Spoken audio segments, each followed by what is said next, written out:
Welcome to the fucking metaverse. What was your first exposure to NFTs? And then, walk me through from there to where you are now and the kind of things that you guys are building in the space. I can maybe start it because I like to say it was for me. It was both of us. Really. Well, it was through Tim, right? And so really, I got more of like it started out with like a worm's eye view. It's like, okay, there's a lot of stirring going on in this space. And Tim would just go off on ideas and I remember, when he aped in, that was a big moment for him. And that was really when a lot of it was right in front of us all the time. That stuff was, was in the studio. I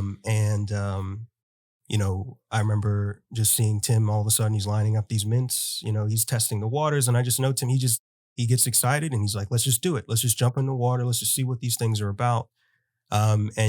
He's been big on just that independent streak. And so this new format kind of gave him a way to be like, okay, well, this feels like where he wants to be headed. And so that sort of perspective turned into, some creative projects. We have Congo, Tim's Board 590. The music journey that he's on has given Tim a new life to just create music without any sort of criticism in a way. It's like this alter ego aspect. And so it's just been a journey for Tim. And I say it from that perspective because in a way, seeing him and the sort of creative problems he was trying to solve.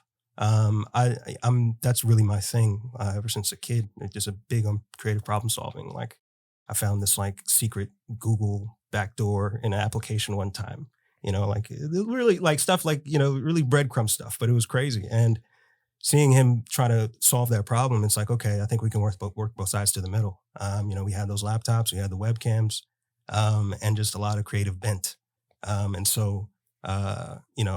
Really that was kind of the catalyst. Just that, Tim wanted to do something different. My whole thing was just to be the force multiplier for a big part of it.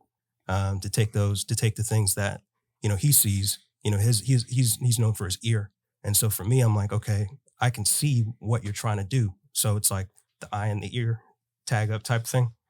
But Tim might tell it different. Yeah, it's more like, too, when it comes to NFTs, a lot of people was talking about, oh, this NFT, and more about flipping them. People got fascinated by Beeble's 69 million, wow, 70 million. Yeah. And I'm more like, no, I want to find out when did he start it and what made him come into this space. Yep. Because I don't think he knew that it would be 69. No, I don't think he did. People were jumping to the end. I think that he was just doing it because he had fun and it was working. So as NFT started to get talking about, was everybody talking about money? I was looking at it from a creative standpoint to create something that can sustain money and build up a legacy and scale up and really, really figure it out and be something different